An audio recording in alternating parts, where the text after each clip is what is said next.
सभी दोस्तों से नमस्ते। हमारे कुसुम लोकगीत चैनल पे आप लोगों का स्वागत है। सुनैना फेशियल चैनल पे आप लोगों का स्वागत है। कुसुम फेशियल के चैनल पे आप लोगों का स्वागत है।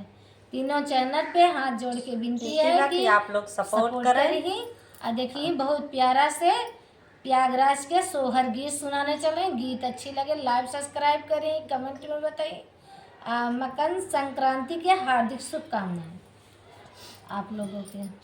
और ये गीत का सुनाती है, देखिए उसी के माध्यम से गीत सुनावे चलत है।